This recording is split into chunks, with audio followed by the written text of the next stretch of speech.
Pertanyaan, Assalamualaikum warahmatullahi wabarakatuh.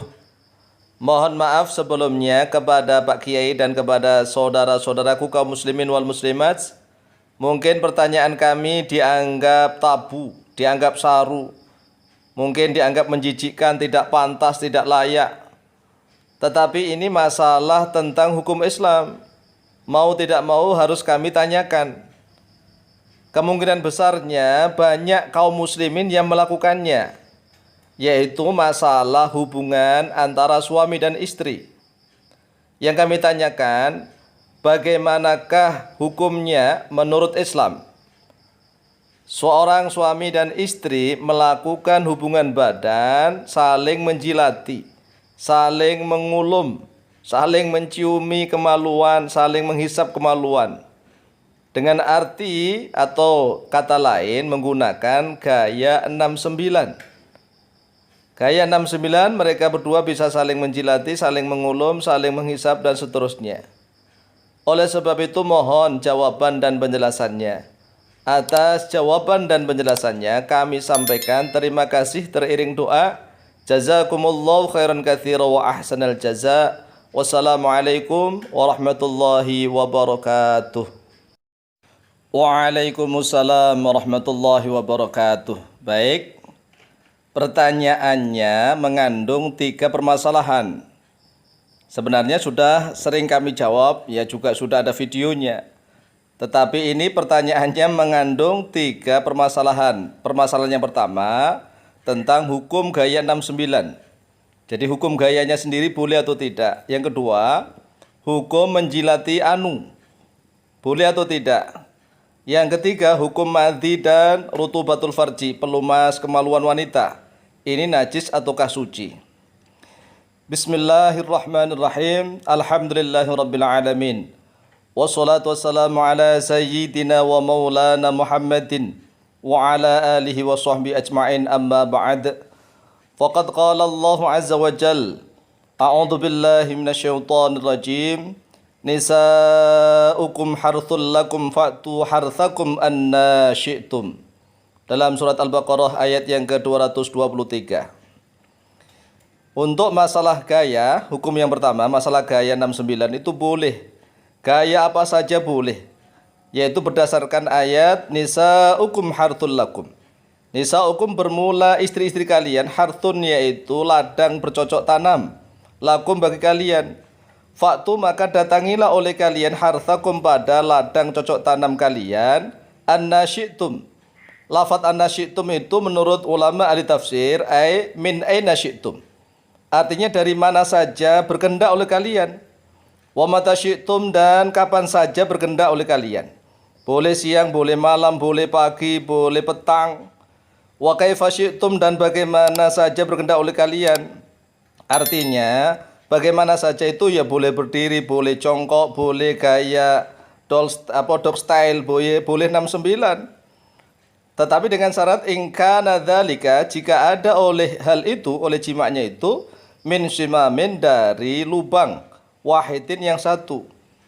Artinya tatkala memasukkan anunya sang suami tetap harus masuk ke dalam anunya sang istri.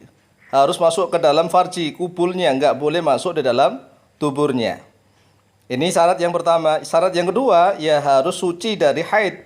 Tidak boleh masih dalam keadaan haid, walaupun dimasukkan ke kubul atau farji, tetap haram kalau istrinya haid atau dalam keadaan nifas. Ini jawaban yang pertama. Jawaban yang kedua tentang mengulum, menjilati, menghisap, menciumin kemaluan suami istri itu boleh. Boleh menurut mayoritas ulama. Wattafaqal fuqaha'u ala annal jima'a yahrumu fi halataini. Wattafaqa dan tersepakat al-fuqaha'u oleh para ulama ahli fikih ala annal jima'a atas sesungguhnya bersetubuh yahrumu yaitu haram oleh dia bersetubuh fi halataini di dalam 2 keadaan. Yang pertama fit tuburi, jadi masuk dubur anus itu haram. Wa fil haidi dan yang kedua yaitu di dalam haid atau nifas haram. Hanya 2 ini saja. Wa amma ma siwahuma faqad ikhtalafu fihi. Wa amma dan adapun Wa ammama, dan adapun sesuatu siwahuma yang selain keduanya, yaitu dua keadaan tadi, faqad ikhtalafu, maka sungguh telah berbeda pendapat oleh mereka para ulama ahli fikih fihi di dalamnya. Faqad qala asy-syekhu Zainuddin ibnu Abdul Aziz Al-Malibari rahimahullahu taala fi Fathul Mu'aini. Maka sungguh telah berkata oleh Syekh Zainuddin bin Abdul Aziz Al-Malibari di dalam kitab Fathul Mu'ain. Ini kitab Fathul Mu'ain dalam mazhab Syafi'i, ya, biasanya diajarkan di pondok-pondok pesantren. Faslun fil kafaati.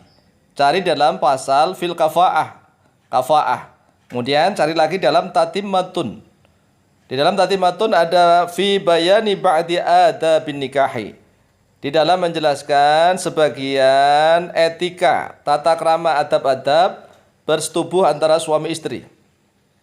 Yajuzu lizauji, yajuzu boleh lizauji bagi suami, kullu tamattu'ain oleh setiap bersenang-senang, minha dari istrinya, bima siwa halqati tuburiha, bima dengan sesuatu siwa halqati tuburiha selain lubang anus istrinya. Jadi boleh apa saja selain lubang anus, lubang dubur istrinya. Walau bimasi badriha, walaupun dengan menghisap klitorisnya istri.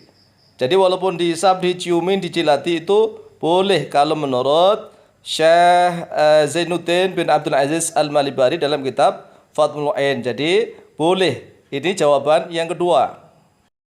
Adapun jawaban yang ketiga, masalah hukumnya madhi dan rutubatul farji. Kalau menurut mazhab Hambali, baik madhi maupun rutubatul farji, pelumas kemaluan wanita, itu dua-duanya sama-sama suci. Mengapa suci? Karena termasuk bagian daripada mani. Mani itu keluar karena syahwat. Minas sulbi wa taraib, bukan kotoran. Beda dengan kencing dan berak, itu kan kotoran najis. Tetapi kalau madhi dan mani menurut mazhab Hambali, itu keluarnya karena syahwat.